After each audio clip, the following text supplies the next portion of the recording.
ಕ್ಯಾಂಡಲ್ಗೆ hammer ಅಂತ ಕರೀತಾರೆ. ಅದೇ ಥರ ಈ ಕ್ಯಾಂಡಲ್ಗೆ ಇನ್ವರ್ಟೆಡ್ ಹ್ಯಾಮರ್ ಅಥವಾ ಪಿನ್ ಬಾರ್ ಅಂತ ಕರೀತಾರೆ. ಇದಕ್ಕೆ ಡೋಜಿ ಅಂತ ಕರೀತಾರೆ. ಇದು ಕ್ಯಾಂಡಲ್ ಸ್ಟಿಕ್ಕು, ನಿಮಗೆ ಗೊತ್ತು. ಇದು ಬಾಡಿ ಆಫ್ ದಿ ಕ್ಯಾಂಡಲು. ಇದು upper wick of the candle. ಈ ಕೆಳಗಡೆ ಕಾಣಿಸ್ತಿದೆಯಲ್ಲ ಸ್ವಿಂಗು, ಇದಕ್ಕೆ ಲೋವರ್ ವಿಕ್ ಅಂತ ಕರೀತಾರೆ. ಮಾರ್ನಿಂಗು ಸ್ಟಾಕ್ ಮಾರ್ಕೆಟ್ ಓಪನ್ ಆದಾಗ ಯಾವ ಪ್ರೈಸಿಗೆ ಸ್ಟಾಕ್ ಓಪನ್ ಆಗಿರುತ್ತೆ ಅದು ಓಪನಿಂಗ್ ಪ್ರೈಸು.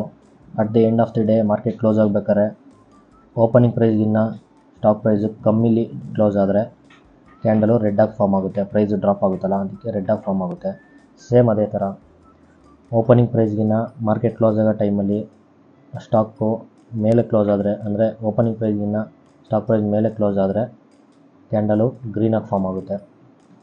ಸೊ ಇಲ್ಲಿ ಕಾಣಿಸ್ತಿದೆಯಲ್ಲ, ಈ ಕ್ಯಾಂಡಲ್ಗೆ ಹ್ಯಾಮರ್ ಅಂತ ಕರೀತಾರೆ. ನೋಡೋಕ್ಕೆ ಹ್ಯಾಮರ್ ಥರ ಇದೆಯಲ್ವಾ, ಅದಕ್ಕೆ ಹ್ಯಾಮರ್ ಅಂತ ಕರೀತಾರೆ. ಸೊ ಇದು ಪಿನ್ ಬಾರು, ಅಂದರೆ ಇನ್ವರ್ಟೆಡ್ ಹ್ಯಾಮರ್ ಅಂತ